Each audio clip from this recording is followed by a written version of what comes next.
Boa noite, professor. Boa noite, professor. Ok. Então, ó, a aula de hoje, a gente vai falar sobre capacitor, associação de capacitores, vamos falar também do circuito RC, ok? Lembrando que essa parte aí de capacitores é da nossa unidade 3, tá? E circuito RC já é a nossa unidade 4, tá? Mas como a gente já vai falar de capacitor, associação de capacitores, eu já vou incluir logo o circuito RC, que a gente já fecha logo isso aí, ok? Então, vamos para a aula e vamos deixar de mais delongas, né? Vamos lá, galera.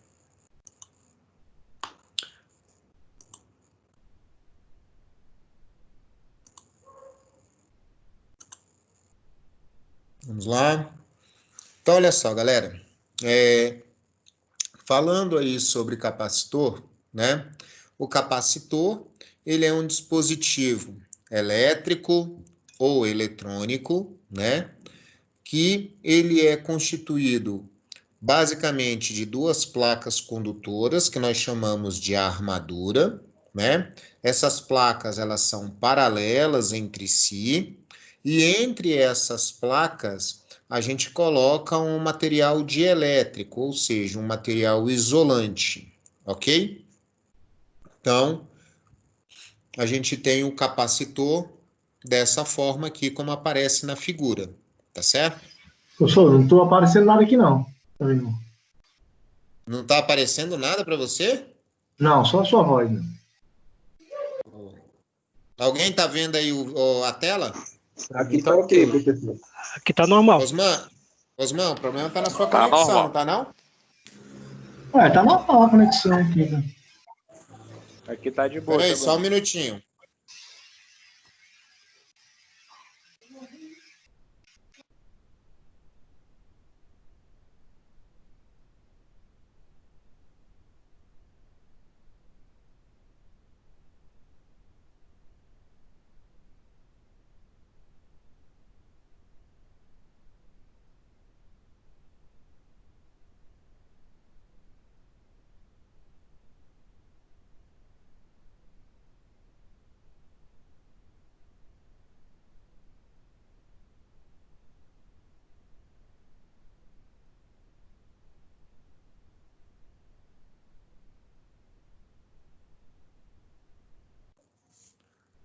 Osman, o que eu podia fazer aqui, eu fiz.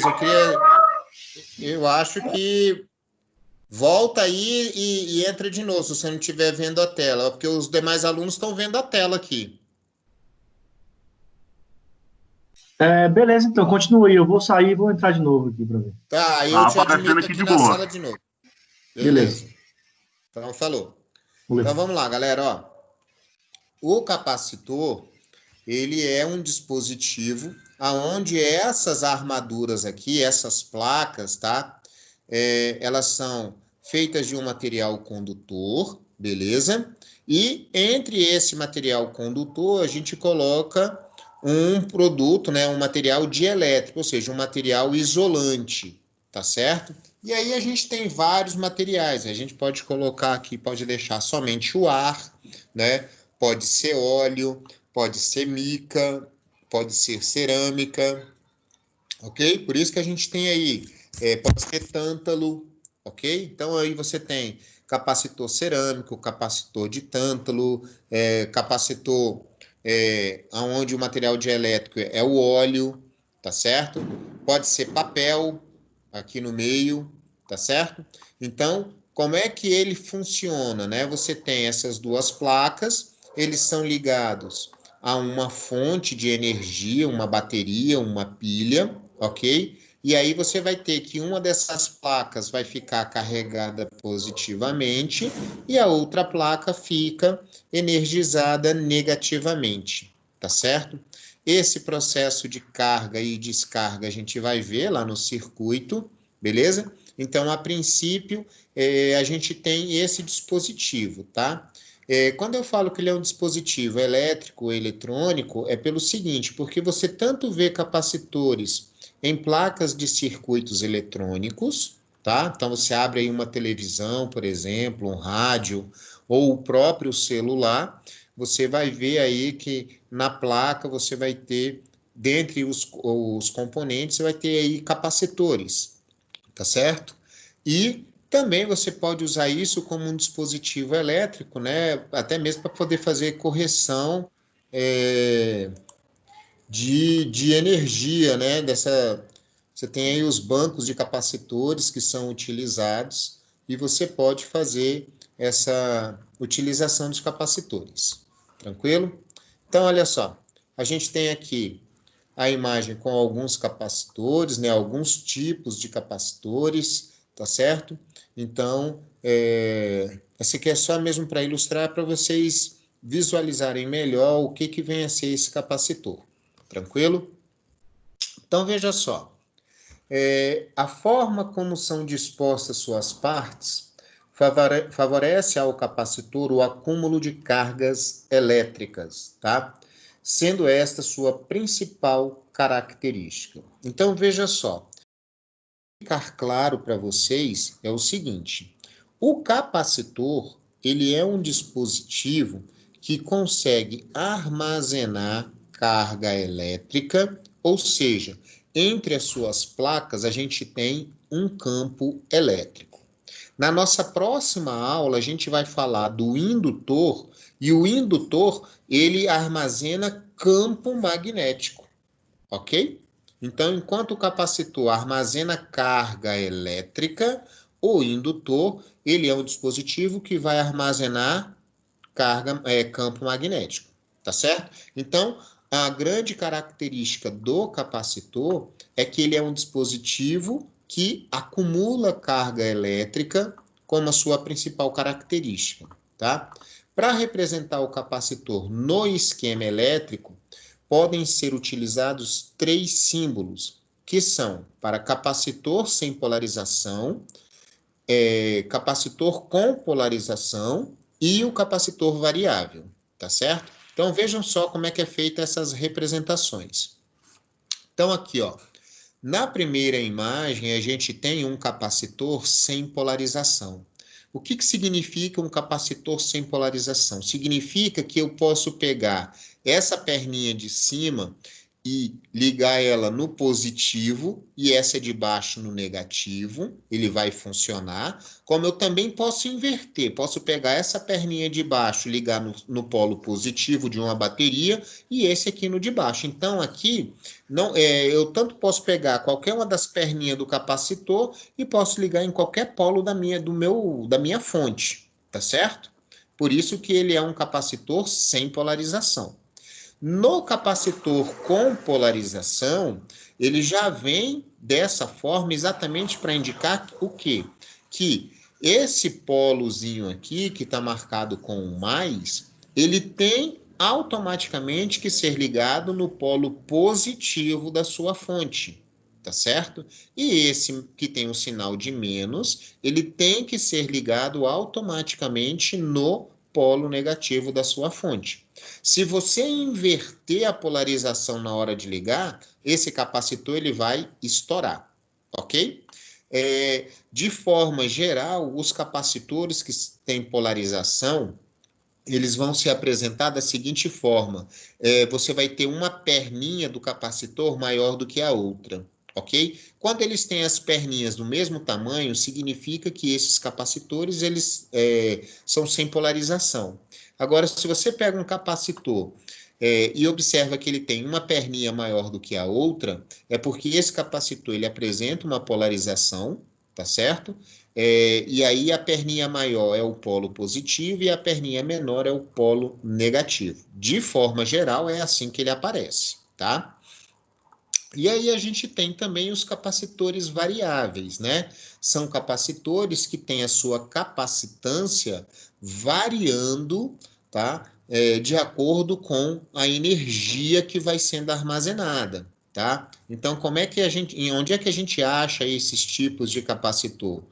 Por exemplo, em rádios esse CD de músicas aí. né? Então, você sintoniza uma rádio, essa rádio ela trabalha numa determinada frequência, então você precisa de um capacitor que seja variável, um capacitor ajustável, para ele armazenar a energia da frequência daquela rádio, tá? E aí você então começa a ouvir a programação daquela rádio. Quando você muda a sintonia da rádio, você está alterando a energia que está sendo armazenada nesse capacitor, ao ponto dele armazenar a energia na frequência de outra rádio. Aí você começa a escutar, então, a programação dessa outra rádio, tá certo? Então, essa é a diferença entre capacitor não polarizado, capacitor polarizado e o capacitor variável, tá certo? Douglas, Oi. tem circuito que aparece na simbologia, aparece uma linha reta e uma linha côncava simbolizando o capacitor. Isso é polarizado também? Uma linha reta e uma linha côncava? Isso. Cara, é também um capacitor, mas isso não quer dizer que ele é polarizado, não. Geralmente, nas representações gráficas, tá? O capacitor polarizável ele vai aparecer sempre com um símbolo de mais e menos, tá? Quando você quer representar ele como é que a gente fala? Numa planta, por exemplo, né? Num circuito, você vai representar ele com sinal de mais e menos. Agora, na prática, quando você compra um capacitor, por exemplo, numa loja, né? Muitas vezes, dependendo do tamanho do capacitor, você não consegue observar o sinalzinho de mais e menos no corpo do capacitor. Então, uma forma fácil de identificar é as perninhas, né? Se ele tiver uma perninha maior do que a outra, é porque ele é um capacitor polarizado. Ok? Com relação à capacitância, né? O que vem a ser a capacitância? A capacitância é a capacidade de armazenamento de energia que esse capacitor tem, tá? Então, a capacidade de armazenar cargas elétricas a gente vai definir como capacitância. E a unidade de capacitância é o Faraday, ok? É a unidade de medida de capacitância. Então, um capacitor que tem uma capacitância de 1 Faraday significa que ele armazena a carga elétrica de 1 Coulomb sobre a tensão de 1 volt, ok? Então, quando a gente fala, o capacitor é de 1 Faraday, significa que ele consegue armazenar entre as suas placas uma carga de 1 Coulomb sob uma tensão de 1 volt, ok? Porém, a gente vai sempre encontrar da mesma forma que lá na eletricidade a gente viu que 1 Coulomb de carga é muita carga, ok? E a gente tinha lá alguns submúltiplos do Coulomb, né? O microcoulomb, nanocoulomb, picocoulomb. Aqui também por Faraday, 1 Faraday de capacitância é muita energia armazenada. Então, a gente costuma trabalhar, os capacitores são fabricados geralmente com submúltiplos do Faraday, tá? Principalmente quando é para circuitos eletrônicos. Então, você vai achar capacitores aí de 10 microfaraday, capacitor de 50 nanofaraday, tá certo? Picofaraday. Então, você consegue também encontrar esses submúltiplos aí para a capacitância, tá? Então, 1 Faraday, ele representa 1 Coulomb por volt, ok? Estou só verificando aqui se tem alguém... Não chegou mais ninguém para a aula. Beleza. Então, a gente definiu aí a capacitância, né? Para um determinado capacitor, a relação entre a carga adquirida Q e a diferença de potencial aplicada VAB sempre será constante, ou seja, é sempre a minha capacitância. Então, a capacitância, ela é definida como a carga armazenada dividido pela tensão na qual foi aplicada aos terminais do capacitor. Ok? Então, capacitância é carga sobre tensão. A capacitância de um corpo mede a quantidade de carga que esse corpo pode armazenar quando aplicamos um determinado potencial, tá? Então, a capacitância ela vai medir a quantidade de carga que o corpo vai armazenar quando você aplica uma DDP nesse corpo. Aí, como eu tinha falado, né? Um Faraday de capacitância é muita coisa, então a gente costuma trabalhar aí com alguns submúltiplos, né? Então a gente tem aí o MF, que é 10 elevado a menos 3 Faraday, o microfaraday, né? O NF, que é o 10 a menos 9 Faraday, e o PF, que é o picofaraday, 10 elevado a menos 12 Faraday, ok? Então, a gente costuma trabalhar aí, somente na eletrônica, com esses submúltiplos, tá certo? Ao colocarem as duas placas condutoras de corrente elétrica bem próximas, paralelas e ligadas aos polos de uma fonte de tensão elétrica, cada placa carregará até que este conjunto adquira o mesmo valor de tensão da fonte, caracterizando então o carregamento do capacitor, tá? Então, ao conectar o capacitor a um gerador, ocorre um fluxo ordenado de elétrons dos fios de conexão, pois inicialmente há uma diferença de potencial entre a armadura e o terminal do gerador na qual está ligada. Então, veja só, como é que funciona esse processo de carga? Inicialmente, o meu capacitor ele está descarregado, ok? E aí, o que vai acontecer? Esse capacitor, quando você liga os terminais dele aos terminais de uma bateria, vai acontecer o seguinte, olha só. Esse polo positivo vai fazer o quê? Vai fazer com que os elétrons que estão nessa placa, inicialmente neutra, sejam atraídos por essa carga positiva aqui, por esse excesso de carga que eu tenho aqui. Então, os elétrons, eles migram nessa fiação, tá? Vindo em direção a esse polo de maior energia, ok? Vindo a esse polo de maior energia. Então, o que vai acontecer? Como essa placa está perdendo elétrons, tá? Porque os elétrons aqui estão migrando para esse polo onde existe uma maior energia, vai acontecer o quê? Essa carga perde elétrons e ela fica eletrizada positivamente. Esse outro polo, ele está com uma carga, não é que ele tem carga negativa, é porque ele tem um potencial negativo, ok? E essa minha placa, ela tem um potencial inicialmente zero.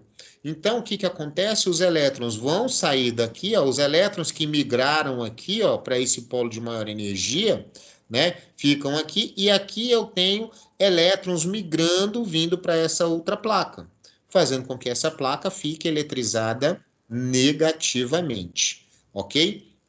Agora, até quando ocorre esse fluxo de portadores de carga? Até que a diferença de potencial entre essas placas chegue a 99% do valor da tensão da minha fonte, tá? A gente vai observar que a gente vai considerar um capacitor carregado quando ele atinge esse valor, ele nunca vai atingir o valor 100% da fonte que está carregando ele. Ele vai chegar ali em torno de 98%, 99%, tá?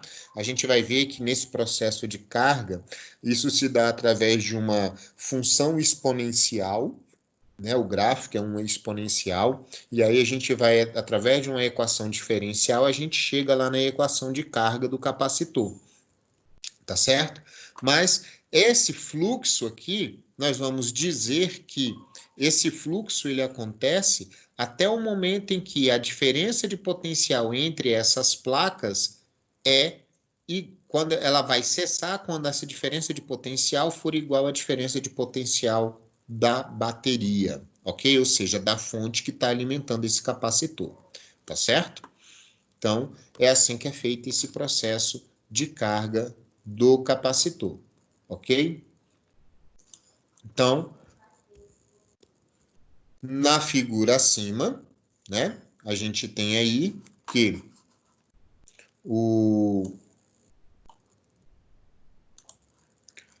a figura acima, né, a armadura tem inicialmente um potencial elétrico nulo e ela está conectada ao terminal positivo da pilha. Logo, os elétrons migram da armadura para a pilha. Já a armadura B também tem um potencial elétrico nulo e ela está conectada ao terminal negativo da pilha. Assim, os elétrons migram do terminal da pilha para a armadura, ok? Então, é assim que é feito esse processo de carga do capacitor. Tranquilo?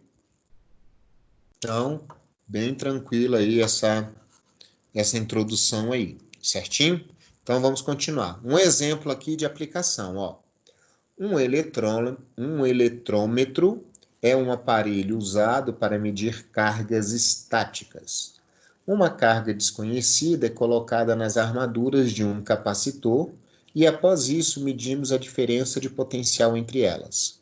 Qual é a menor carga que pode ser medida por um eletrômetro cuja capacitância vale 50 picofarad e tem sensibilidade à voltagem de 0,15 volts.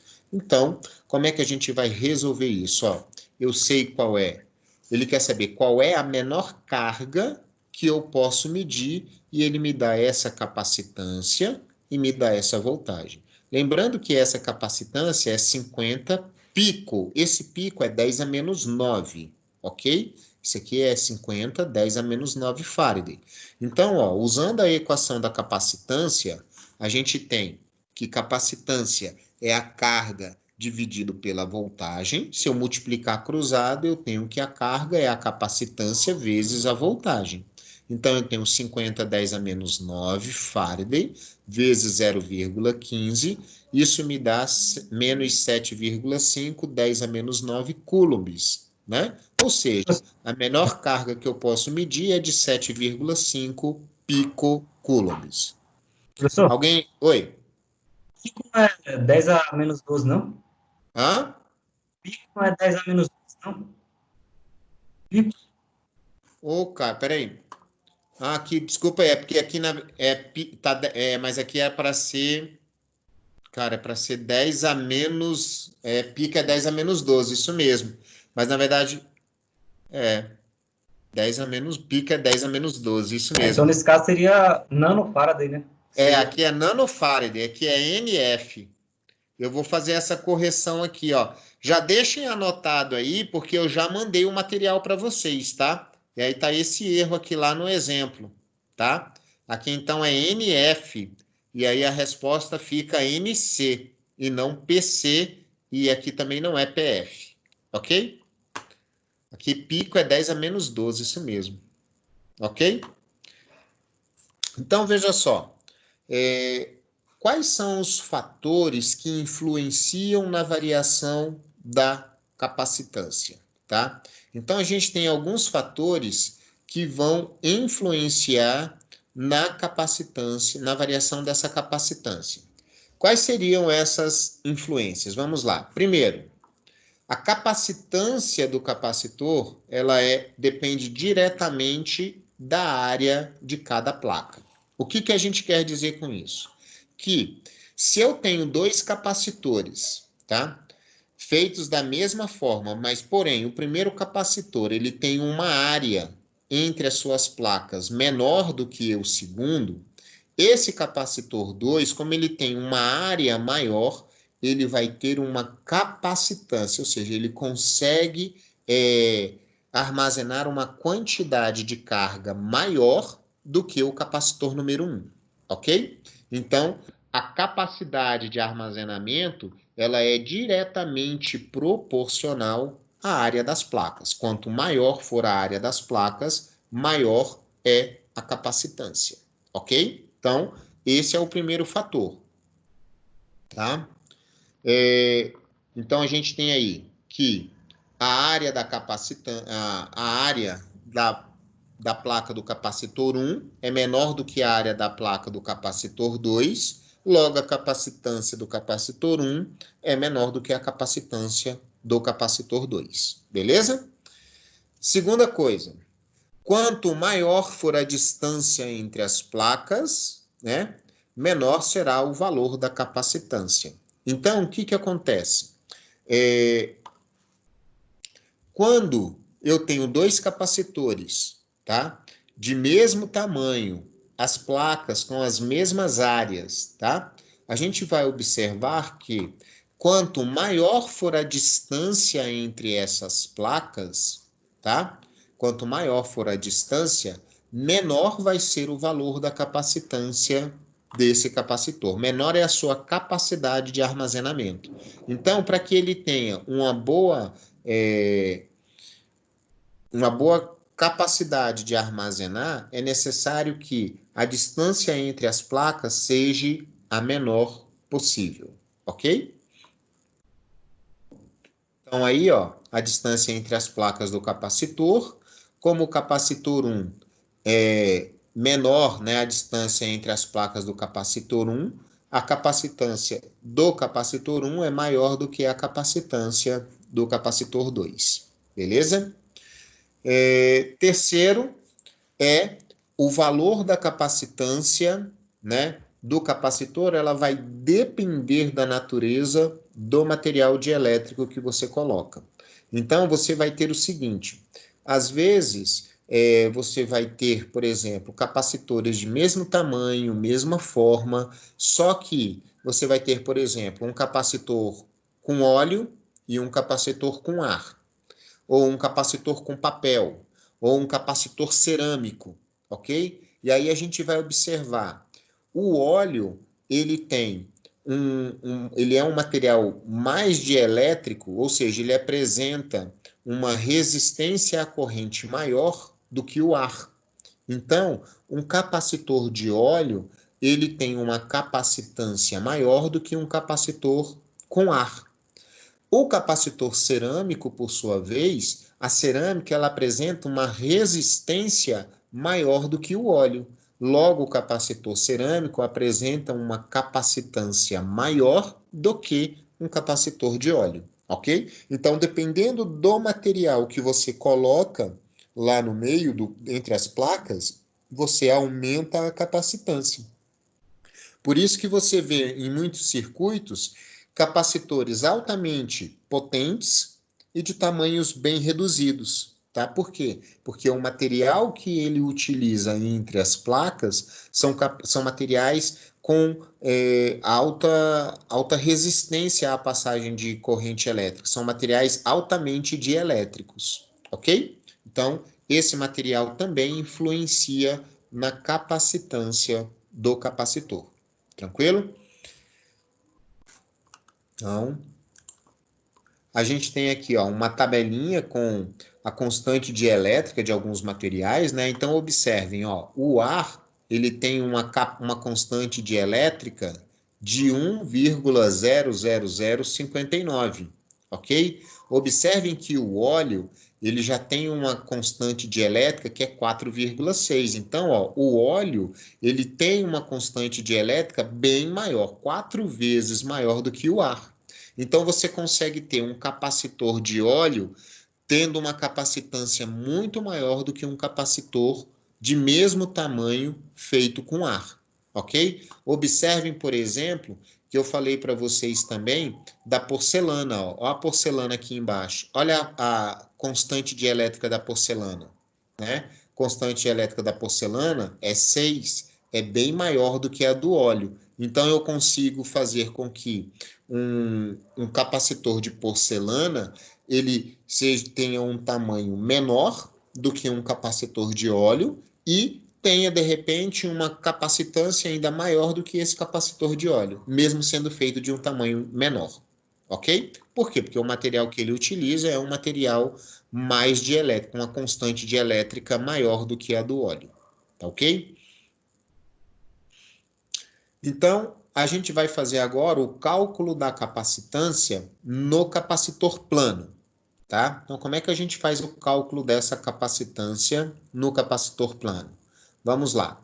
Então, a gente tem aqui, ó, capacitor plano, né? Eu tenho as minhas placas eu tenho uma placa carregada positivamente, a outra está carregada negativamente, logo eu tenho um campo elétrico entre essas placas, ok?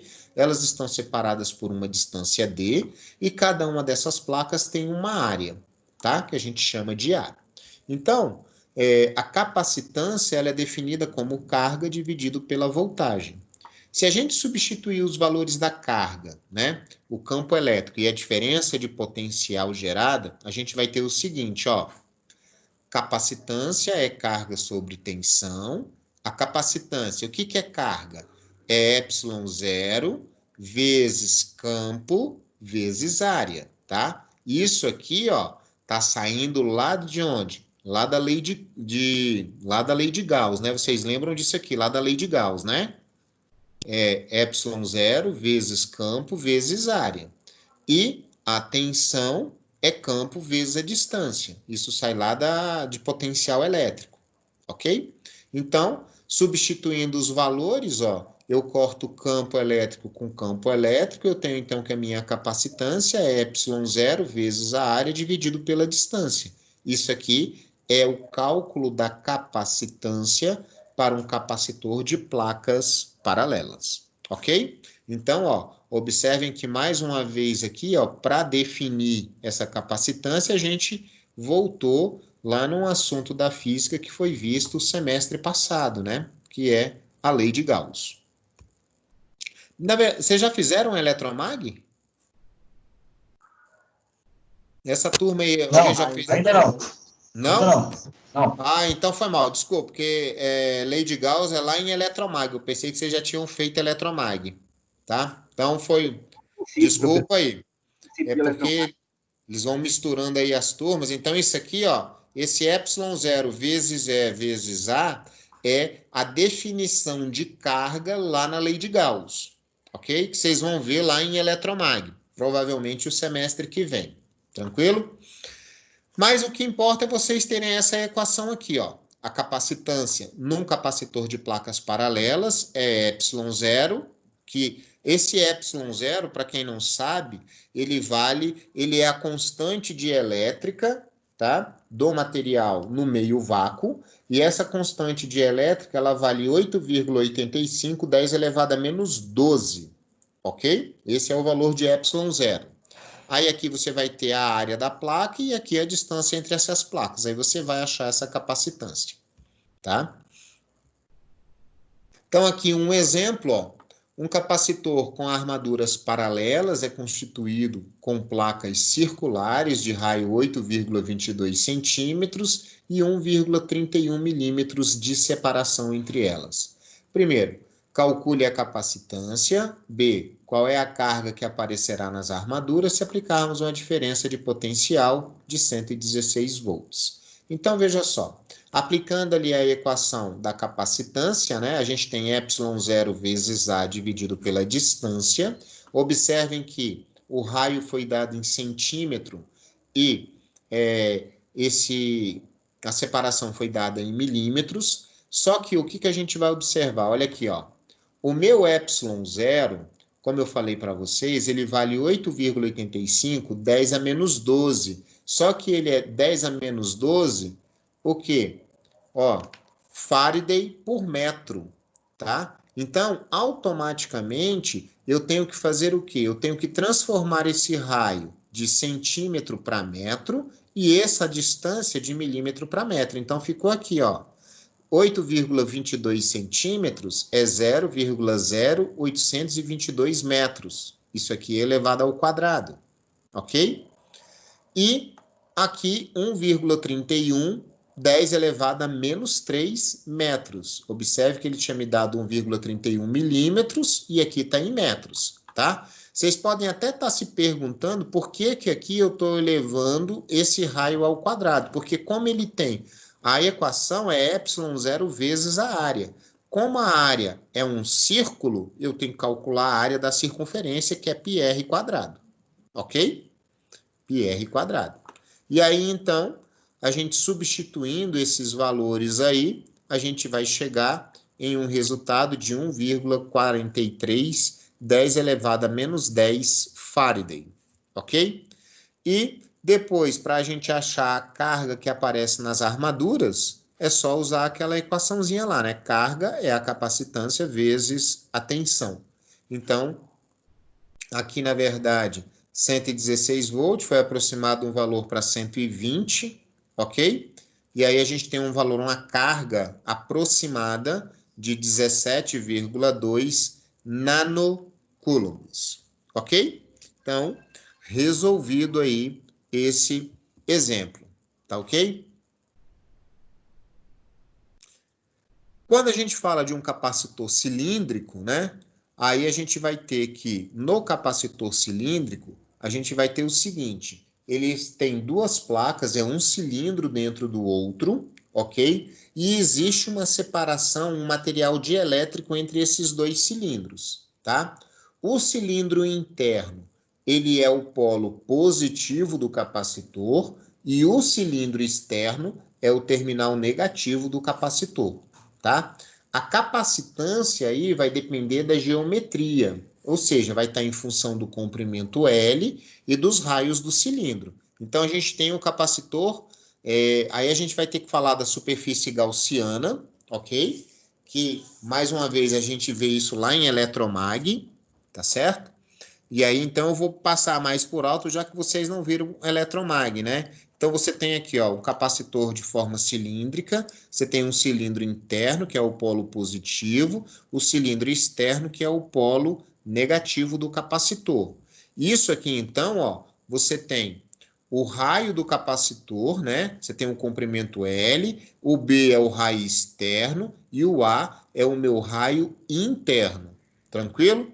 Isso aí, então, ó, a gente vai ter que a carga envolvida pela superfície gaussiana, né? A carga é ε0 vezes campo vezes área.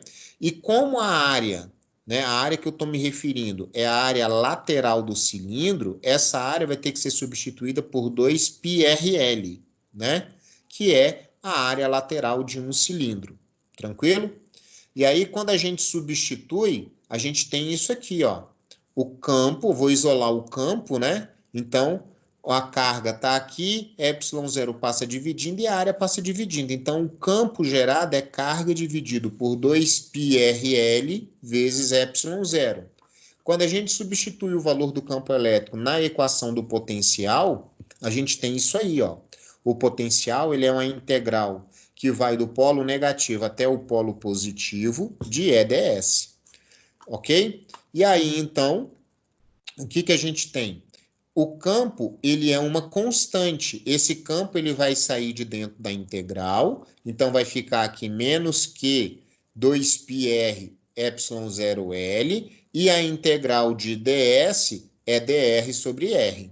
Ok?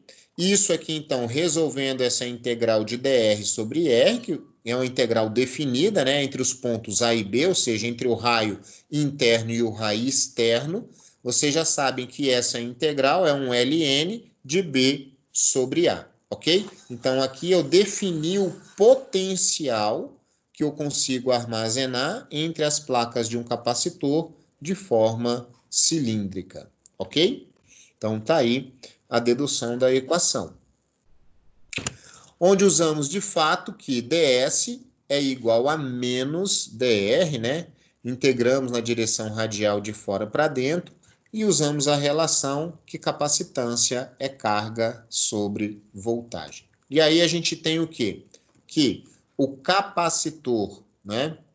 A capacitância num capacitor de forma cilíndrica, ela vai ser dada por 2πε0, que multiplica L sobre Ln de B sobre A.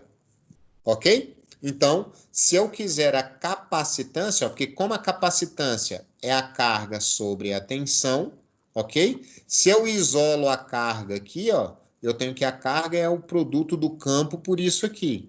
E aqui eu tenho o valor, né, da minha tensão. A minha tensão é tudo isso aqui. Então, quando eu faço a substituição aqui desses valores de carga e de campo, de potencial, eu tenho, então, que a capacitância dá isso aqui, ok? Então, achei aí o valor da capacitância num capacitor cilíndrico.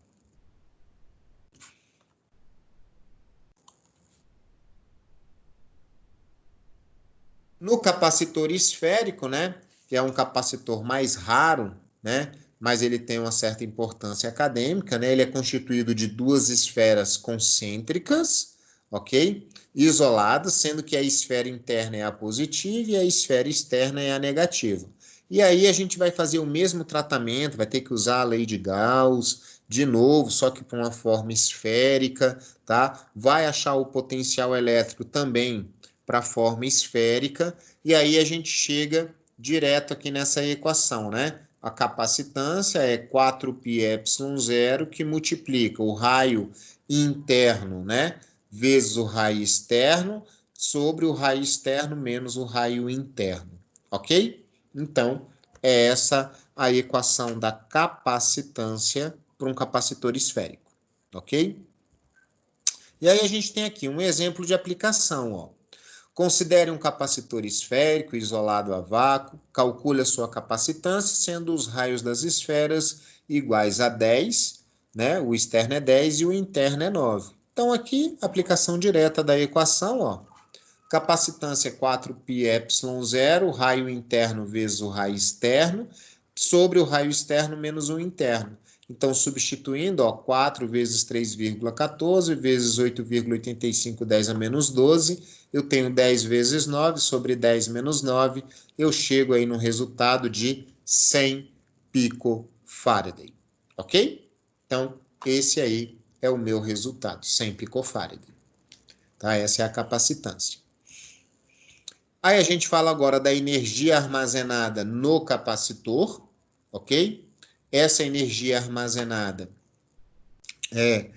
para carregar o capacitor, é necessária a realização de um trabalho que corresponde à energia potencial elétrica U armazenada no capacitor. O cálculo do trabalho para transferir cargas ao capacitor resulta nessa energia U. Então, a gente tem aqui, ó, que a energia armazenada U, ela é meio da capacitância vezes a tensão ao quadrado, ok? Ou, então, eu tenho o seguinte, que a minha energia U é meio, a capacitância ela vale ε0 vezes o campo ao quadrado, né? Vezes a área, vezes a distância. Tá? A distância de separação entre essas placas. Então, tanto posso usar esta equação, tá? Como eu posso usar essa outra equação para encontrar a energia armazenada nas placas do capacitor. Aí eu coloquei aqui um exemplo de aplicação. A gente tem aqui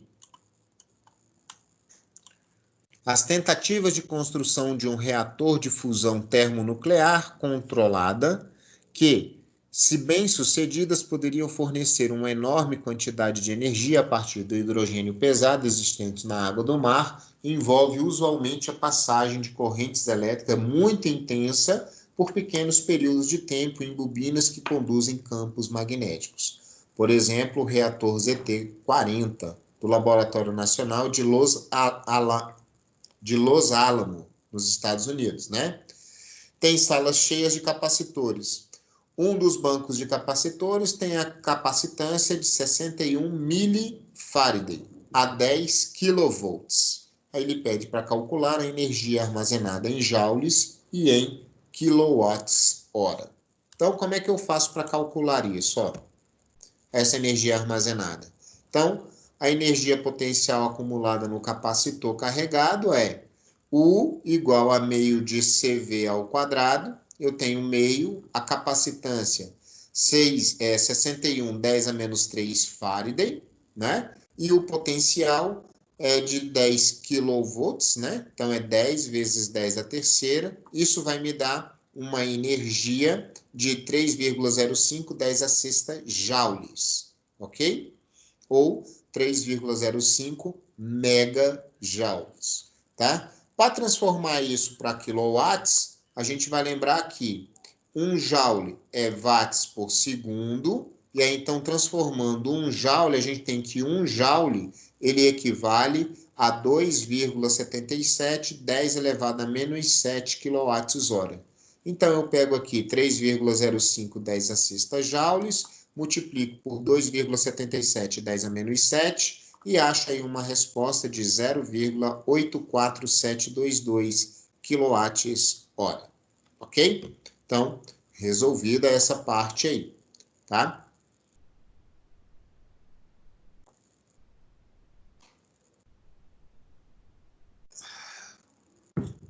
Nós vamos falar agora sobre a associação de capacitores, tá?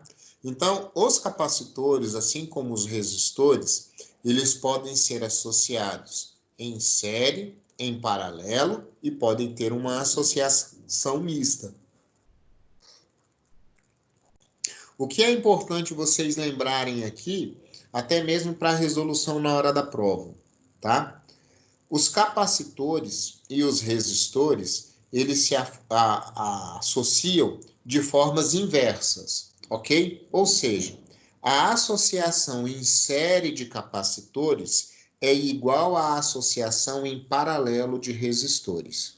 E a associação em paralelo de capacitores é igual à associação em série de resistores.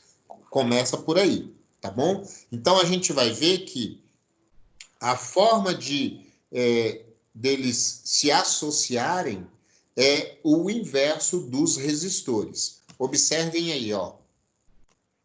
Na associação em série, primeira coisa, ó, nesse tipo de associação, os capacitores estão ligados em sequência e apenas os terminais do primeiro e do último são ligados a uma DDP. Dessa forma, todos os capacitores absorvem a mesma carga, ok? Então, essa é a primeira característica. Na associação em série, todos os capacitores, eles absorvem a mesma carga. Então, tá aí. A forma de associar, tá aí um atrás do outro, ok? E todos eles têm a mesma carga. Segundo ponto importante, a tensão entre os extremos da associação é a soma das tensões em cada um dos capacitores associados, ok? Então, essa tensão V, ela é distribuída na tensão de cada um desses capacitores, ok? Então, cada um desses capacitores está sujeito a uma pequena tensão e a soma dessas pequenas tensões me dá a tensão total da fonte, ok? Então, a gente tem que, para achar a tensão de cada capacitor, é só pegar a carga e dividir pela capacitância. O que a gente observa? Como todos eles estão sujeitos à mesma carga, quanto maior for a capacitância, menor é a tensão nos seus terminais, ok?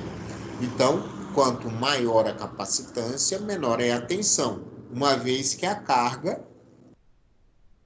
é a mesma para todos os capacitores associados. E como é que eu faço para calcular o capacitor equivalente de uma associação? Então, o capacitor equivalente de uma associação série vai ser dado por essa relação, ó. Carga sobre a capacitância, né? Então, esse aqui é a carga do primeiro, a carga é a mesma, né? Então, é a carga dividida pela capacitância 1, mais a carga dividida pela capacitância 2, carga dividida pela capacitância 3, mais a carga dividida pela capacitância 4, ok? Isso aqui, então, me dá 1 sobre o capacitor equivalente, é 1 sobre C1, mais 1 sobre C2, mais 1 sobre C3, mais 1 sobre C4, ok?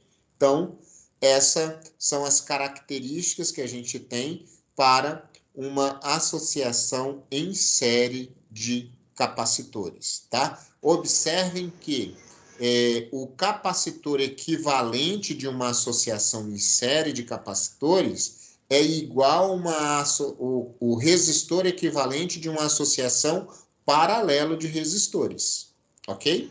Professor, Diga. nesse caso aí, a perda de energia dos capacitores vai ser igual à perda de cada um? A soma de todos os capacitores, no caso? Exatamente.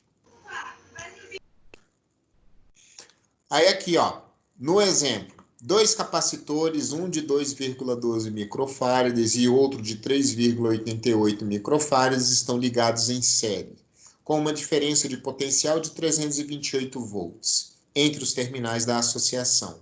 Ele quer saber qual é a energia total armazenada nos capacitores. Então, observem que para calcular a energia é meio de quê? De capacitância vezes a tensão.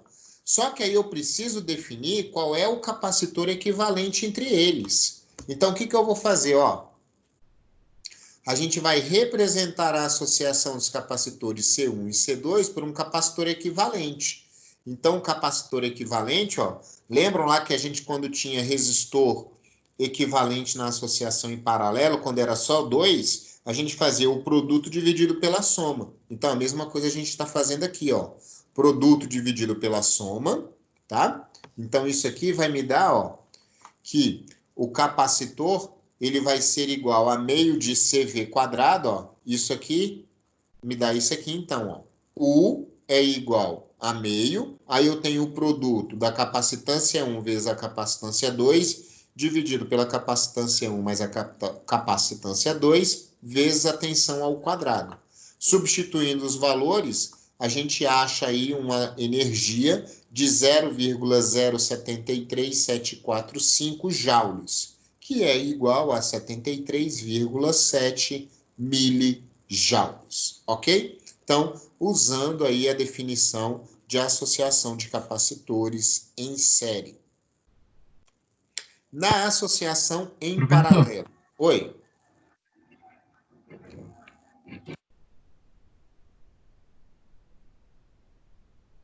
Pode falar. Então, vamos lá. Como não vai falar nada, vamos continuar aqui. Na associação em paralelo. Só uma dúvida, desculpa. Lá no caso seria dois capacitores de 2,12?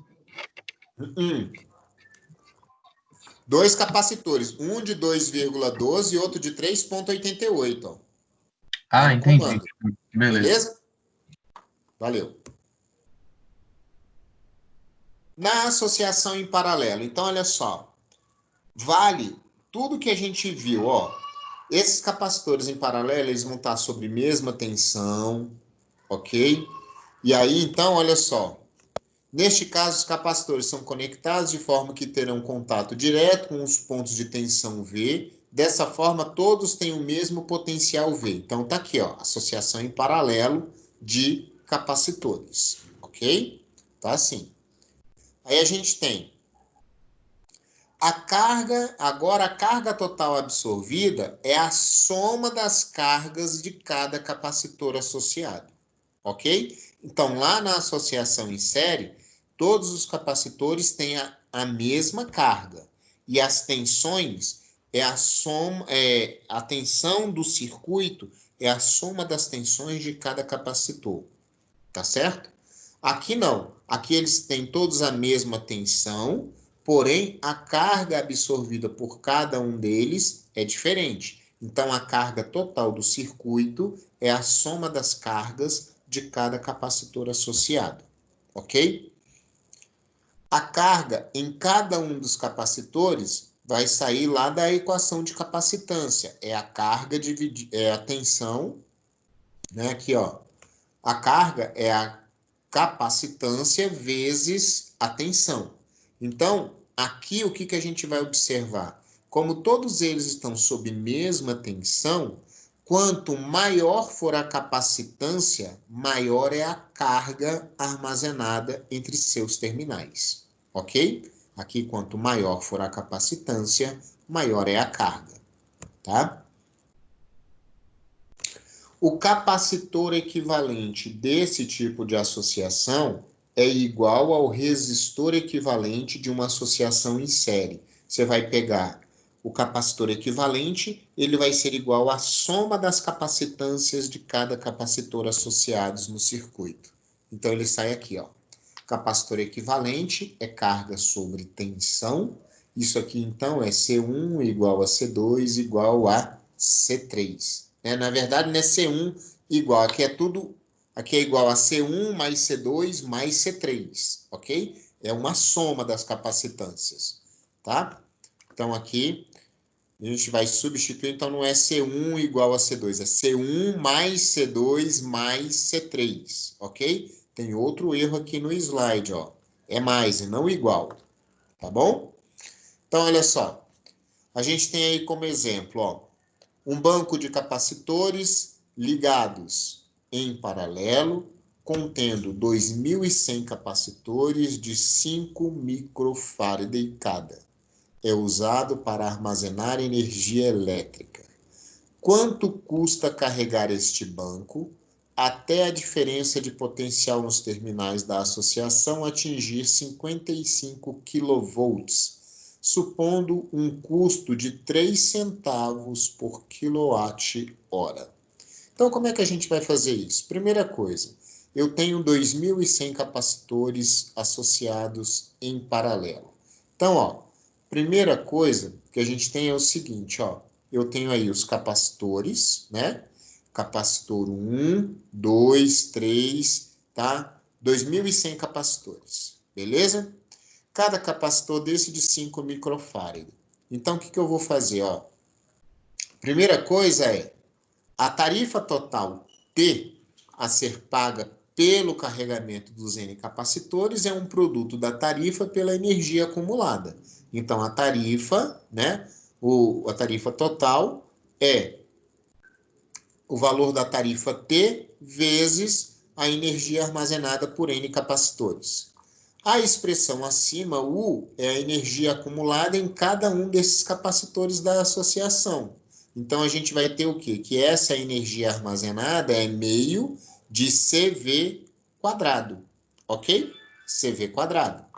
E aí, então, a gente tem que isso aqui é meio, tá? Esse NT é exatamente o número de capacitores que eu tenho na minha associação, né? Aqui vai ser o meu capacitor, a capacitância vezes a voltagem ao quadrado. Então, isso aqui vai me gerar esse valor, ó. A tarifa é meio, 2.100 é o número de capacitores, tá? A esse Tzinho é a tarifa, que eu tenho 3 cents por cada quilowatt-hora, vezes 2,78, 10 a menos 7 quilowatt-horas por joule, ok? Isso aqui vezes a minha capacitância, que é 510 a menos 6 Faraday, vezes a tensão ao quadrado, que é 55.000 volts ao quadrado. Isso, então, gera um resultado de 13,2449 cents. Ok? Resolvido aí esse outro exemplo, tá? Professor, Oi. esse meio de CV ao quadrado aí é o quê? Para achar a tensão? Não, esse meio de CV ao quadrado é a energia armazenada, que a gente viu lá atrás. Ah, sim, entendi. Agora eu lembrei. Ok? Tá, beleza. Olha aqui. Um outro exemplo, a gente pede aqui para calcular a... Deixa eu ver se tem alguém aqui. Não, tá, beleza. Aqui a gente pede para calcular o capacitor equivalente dessa combinação, né? Então, como é que eu vou resolver isso? Olha só. Primeiro, né? Os capacitores 1 e 2, eles estão associados em série, né? E essa capacitância equivalente entre os dois a gente vai chamar de C12. E em seguida a gente vê a associação em paralelo entre C12 e o C3, tá? Então isso aqui vai me dar o seguinte, ó. Como aqui a associação é série, tá? A gente vai fazer 1 sobre o capacitor equivalente é 1 sobre C1 mais 1 sobre C2, então isso aqui vai me dar C2 mais C1 dividido por C1 mais C2.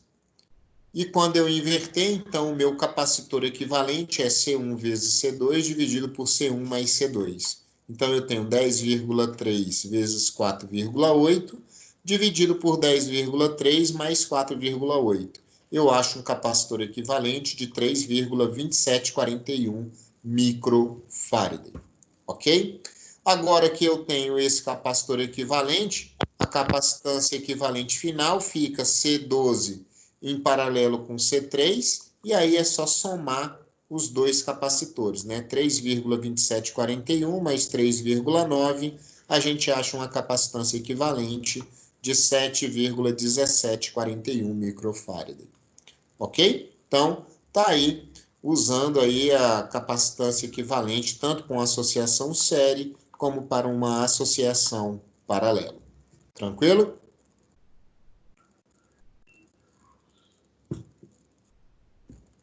Beleza, né? Então, vamos lá.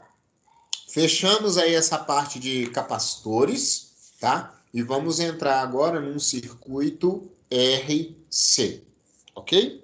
Então, dentro do circuito RC, o que a gente vai ver é o seguinte: você vai ter um circuito série, onde a gente tem uma fonte de tensão, a gente tem um resistor e a gente vai ter um capacitor nesse circuito, tá? Então, a gente vai trabalhar aqui com circuito de malha única, tá? Onde a gente vai observar o processo de carga e de descarga do capacitor, ok? Então, olha só. Foi visto até o momento circuitos que a corrente se mantém constante durante o tempo. Entretanto, quando em um simples circuito introduzimos um capacitor, haverá uma situação transiente, que a corrente terá uma mudança substancial até que o capacitor se carregue ou descarregue no tempo. Em muitos aparelhos eletrônicos é facilmente visto a atuação dos capacitores, principalmente quando desligamos umas pequenas luzes ainda permanecem acesas, indicando que o capacitor ainda estão carregados, tá? Então veja só, o que acontece nesse tipo de circuito, gente? Olha aqui, ó. Eu tenho aqui um circuito série. Eu tenho uma fonte de energia, tá? Aqui eu tenho a minha chave aberta, o meu capacitor inicialmente ele está descarregado, tá? E aqui eu tenho um resistor, tudo bem? Então,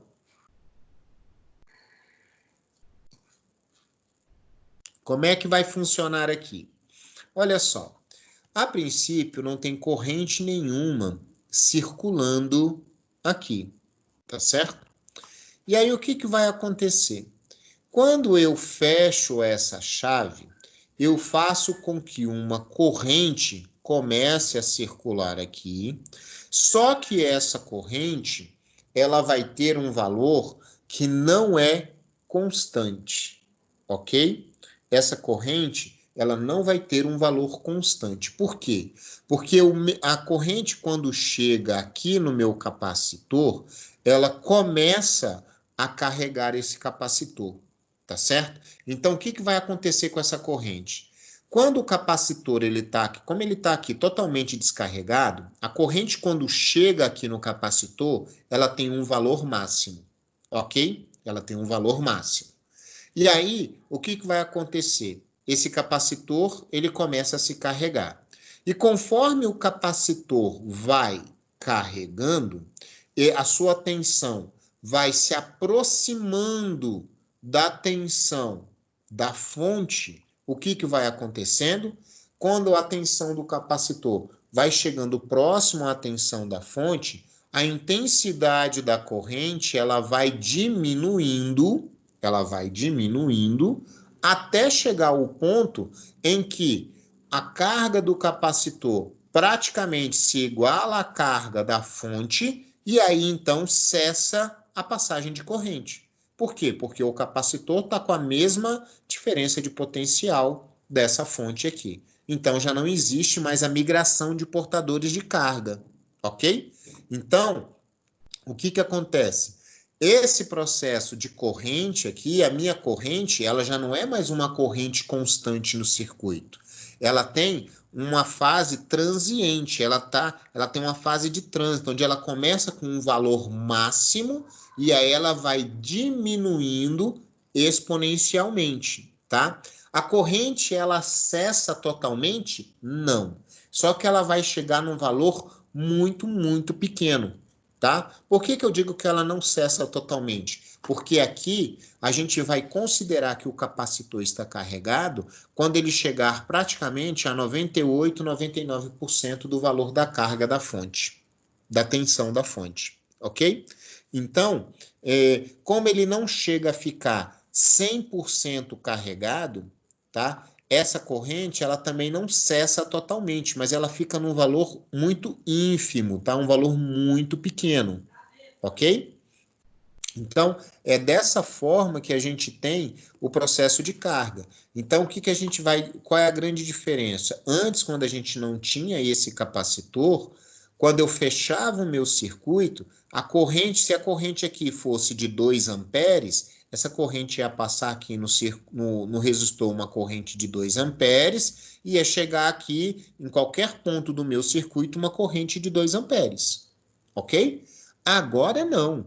Agora, se aqui sai uma corrente de 2, chega uma corrente de 2 amperes aqui no capacitor, ela inicialmente, no instante T0, tá? Não existe carga nenhuma, e quando eu fecho o circuito, no instante T1, a corrente pode ser 2. Mas no instante 2 segundos, essa corrente já não é mais 2 amperes. Por quê? Porque eu já tenho um pouco de tensão aqui dentro desse capacitor.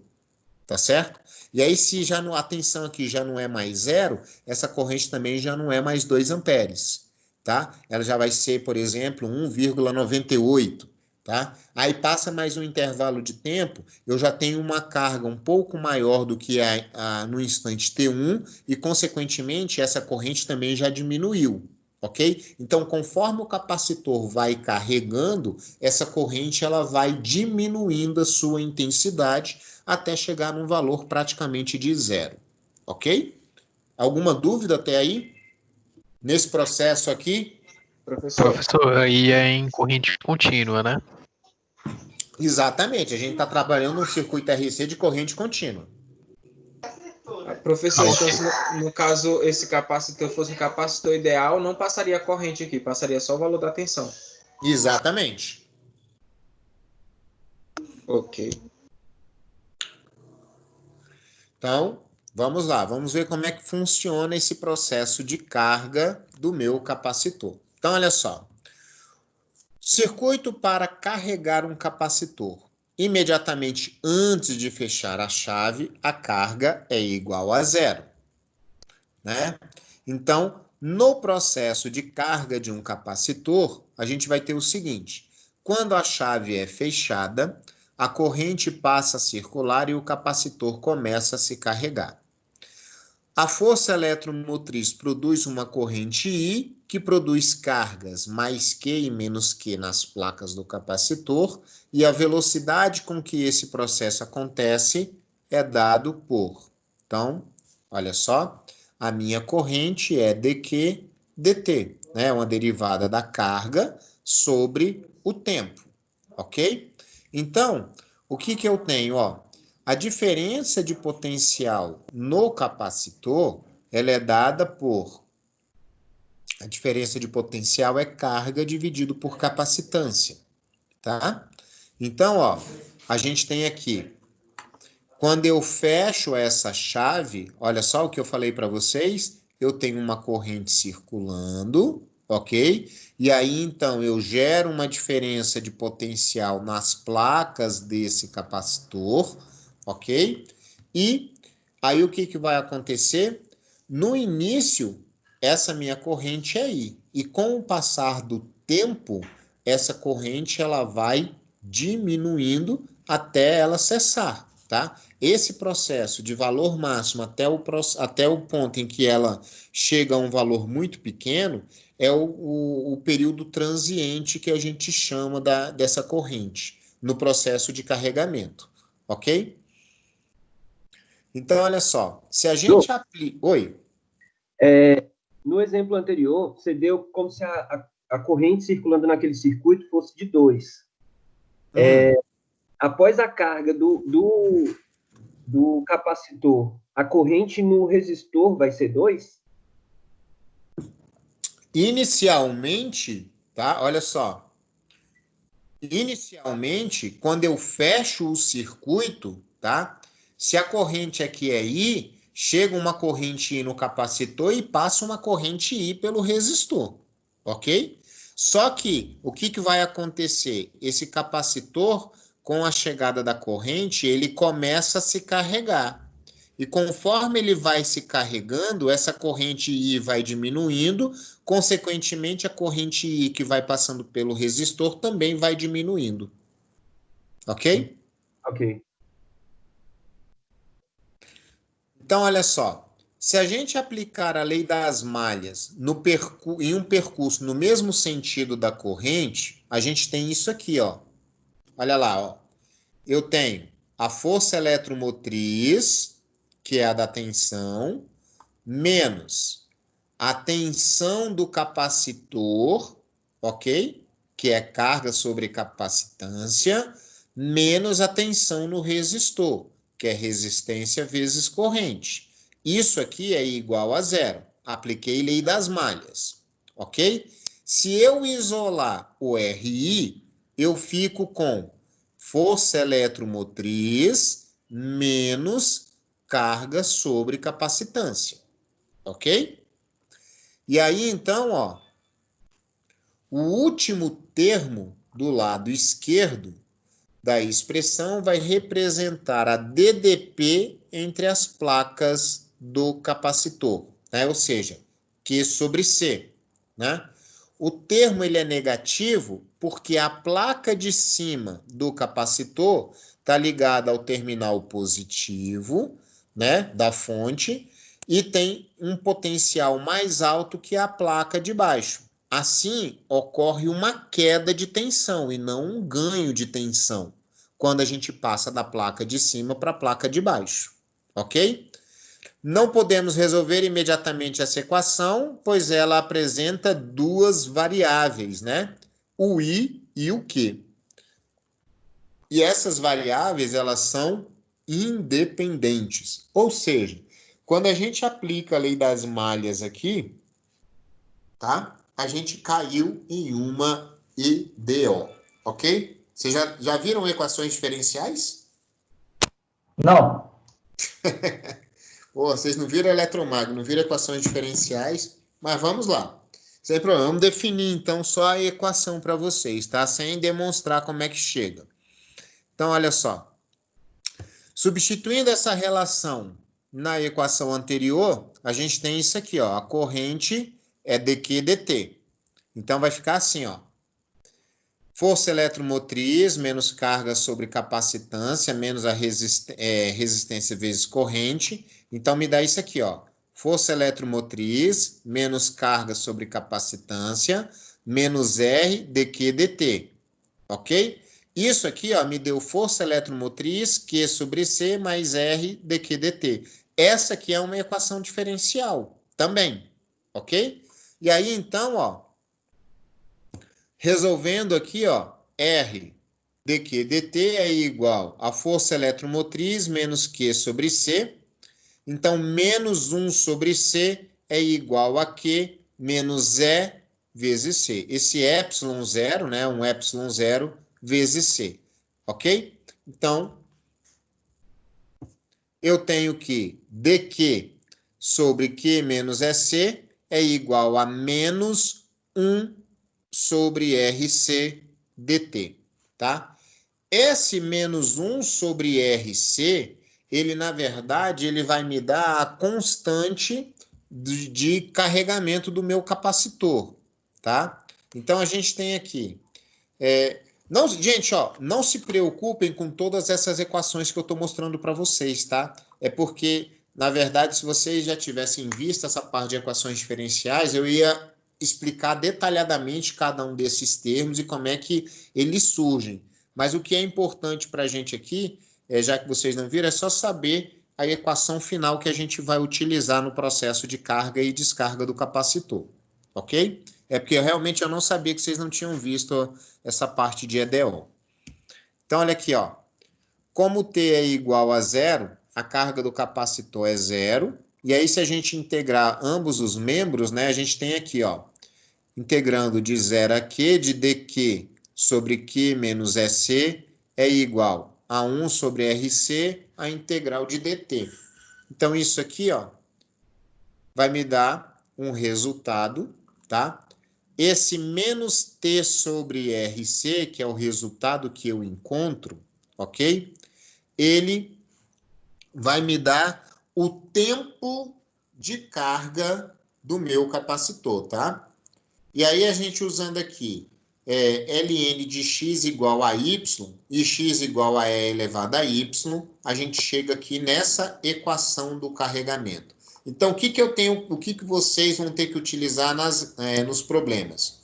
Essa equação, que é a equação de carregamento do capacitor. Então, aqui eu vou descobrir a carga do capacitor em um dado intervalo de tempo. Tá? Então, eu posso pegar um circuito RC, ok? E perguntar para vocês, forneço a fonte, forneço a resistência, dou lá o capacitor e pergunto, qual é a carga desse capacitor passado 10 segundos? Então, com essa equação, eu consigo calcular qual é a carga que o capacitor consegue armazenar 10 segundos depois de fechado o circuito. Ok? Então, guardem aqui, ó, essa equação, menos T sobre RC, e essa equação aqui, que é a equação de carga do capacitor, no processo de carregamento. Observe que o segundo termo entre parênteses da equação diminui com o tempo, conduzindo a carga do capacitor para um valor assintótico, né? EC. E a quantidade tal igual a RC é chamada de constante de tempo, ou tempo de relaxação do circuito, né? É o tempo que o capacitor vai levar para ser carregado, dependendo do valor desse tal, ok? Quanto maior o valor, maior é o tempo para o capacitor ser carregado, devido ao fato que T precisa se aproximar de um valor do produto RC. Então, a gente tem aqui, ó, essa expressão, quando a gente faz o cálculo, a gente tem aqui, ó, além daquela equação do processo de carga, a gente tem essa equação que define o que? A intensidade da corrente no passar do tempo. Ok? Então, tem mais essa equação aqui. E outra expressão em função da tensão do capacitor pode ser fornecido no processo de carregamento. Então, a gente tem a tensão do capacitor no período de carregamento. Então, observe, eu tenho no slide anterior a equação que me fornece a carga do capacitor no processo de carregamento. Eu tenho essa equação que me fornece a corrente que está circulando no capacitor no processo de carga, e eu tenho esta equação que me fornece a tensão do capacitor no processo de carga, tá? Lembrando que essa relação menos T sobre RC representa a constante de tempo, ok? É a constante de tempo para que a gente tenha um processo de carregamento, tá? No processo de descarga, o que vai acontecer? No processo de descarga, você vai ter já o capacitor carregado, e aí você vai retirar a fonte de tensão e vai deixar só o resistor. E aí, quando eu fecho o circuito, toda a carga que está no capacitor armazenada vai ser utilizada para alimentar o meu resistor, ok? Então, ó, o circuito fica assim, ó. Observem que aí a gente tirou a fonte de tensão. E aí, toda a energia que foi armazenada aqui no capacitor vai ser utilizada para ser usada aqui, para alimentar isso aqui. Ok? Gente, professor, mas na prática, onde é que eu vejo isso? Cara, você vê isso aí na prática nos flashes que vocês utilizam nos seus smartphones quando vão tirar uma foto com flash. Ok? Então, você tem lá um capacitor, ele armazena a carga e você, quando vai tirar uma foto com flash, você descarrega toda a energia armazenada no capacitor, tá? Para dar aquela luminosidade, clarear a imagem num ambiente mais escuro, ok? Então, aqui, ó. Quando a chave é fechada, o capacitor se descarrega através da resistência, né? E como não há uma força eletromotriz, a gente tem aí, então, que a minha força eletromotriz, ela vale 0, tá? Porque eu não tenho mais uma fonte de tensão no circuito, ok? E aí, uma vez que eu não tenho mais essa fonte de tensão, eu tenho que dQ dividido por Q é igual a menos 1 sobre RC dt. E aí, então, ó, fechando aqui o circuito, a gente tem a circulação de corrente no meu circuito. Então, no tempo t igual a 0, a gente vai supor que existe uma carga Q0, né? Então, quando a gente integra ambos os lados, a gente chega nessa expressão. Olha só, observem que a equação, ó, a gente resolve as integrais, cai numa equação diferencial, e a resolução da equação diferencial a gente cai aqui, ó, tá? Então, observem que aqui eu tenho a equação de carga num processo de descarga de um circuito RC. Observem que ela é diferente da equação de carga no processo de carregamento, tá? Partindo da equação de carga, a gente chega nessa equação aqui, que é a equação da corrente, tá? No processo de descarga, tá? A gente vai ver o quê? Que a corrente, ela diminui ela vai diminuir exponencialmente com o tempo, né? Ela vai tender a 0, mas ela nunca chega a 0, ok? Então, a gente tem isso aí. Aí eu coloquei aqui um exemplo para vocês entenderem mais ou menos como é que funciona isso, só aplicando aquelas equações, tá? Não se preocupem com as equações diferenciais. Então, a gente tem aí, ó, um resistor com resistência de 10 megaohms, é conectado em série a um capacitor, cuja capacitância é 1 microfarad, com uma bateria de força eletromotriz igual a 12 volts, como indicado na figura abaixo. Antes da chave ser fechada, no instante T0, o capacitor está descarregado. Então, qual é a constante de tempo? Gente, como é que eu calculo a constante de tempo? A constante de tempo é dada, olha aqui, constante de tempo é o produto da resistência pela capacitância, ok? Então, a minha constante de tempo, R vezes C, eu vou pegar a resistência 10 vezes 10 à sexta, vezes 1, 10 a menos 6, ok? Então, eu tenho uma constante de tempo de 10 segundos, tá? B. Qual é a fração da carga final em que está sobre qual é a fração da carga final que está sobre uma das placas quando T é igual a 46 segundos, ok? Então, veja só, quando eu faço o cálculo, eu tenho que, de acordo com a equação da carga, né, a minha carga final é epsilon vezes a capacitância, né, que corresponde à carga final na fração, ok? Então, a gente vai ter aqui, ó, que a minha carga sobre a carga final é igual a 1 menos E elevado a menos T sobre RC. Então, a gente vai ter aqui, ó, isso aqui é 1 menos E elevado a menos 46 dividido por 10 isso aqui é igual a 0,99, ok?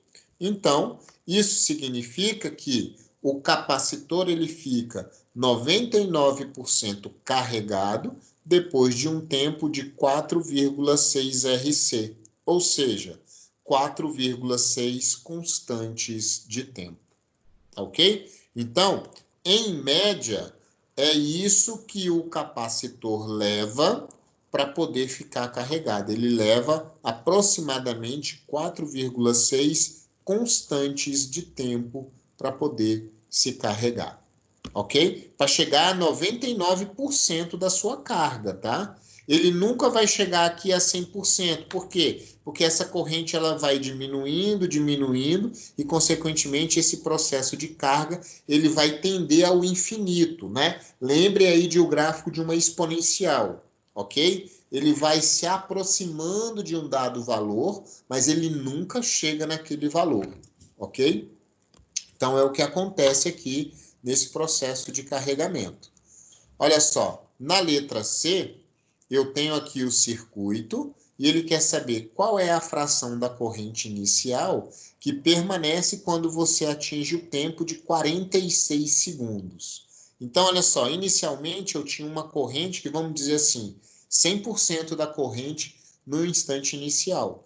Então, passados 46 segundos, qual é o percentual de corrente que ainda circula? Olha aqui, ó.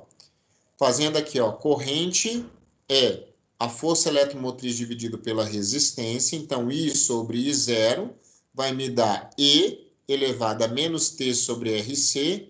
E é menos T, menos 46 sobre 10. Isso me dá o E elevado a menos 4,6, né? Lembrando que esse E lá na calculadora é o E elevado a X, ok? E quando eu faço E elevado a menos 4,6, eu acho um resultado de 0,01, ok? Então, observem que depois de 4,6 constantes de tempo, eu só tenho 1% do valor inicial da corrente, tá? Então, enquanto o capacitor está 99% carregado, eu só tenho 1% do valor da corrente inicial. Tá? Então, olha só, a gente fecha aqui esse assunto de capacitores e circuito RC, tranquilo? Tem uma listinha de exercício aí para vocês, tá? E vocês devem postar isso aí lá no Classroom para mim, ok? Então, tem uma listinha aí bem bacana para vocês resolverem, bem tranquila. Vocês devem fazer e postar lá no Classroom para mim. Alguma dúvida, gente? Professor, dessa vez você colocou pouco exercício, né? 26. Foi, cara. Eu tava assim inspirado, sacou? Pois é, cara.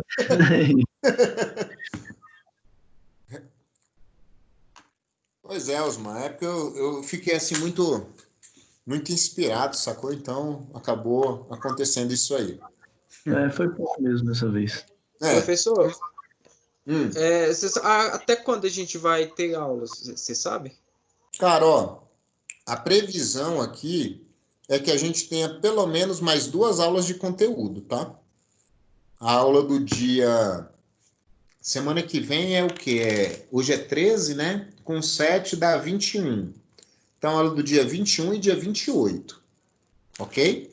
Então, aula que vem circuito eu vou falar de indutor e circuito RL. E a última aula eu devo falar de circuito RLC. E aí eu fecho todo o conteúdo de circuitos elétricos.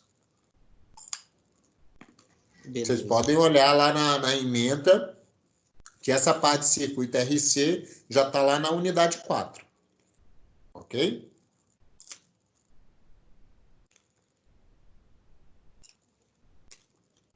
É isso aí, galera. Tranquilidade. O ruim é porque a gente não está tendo tempo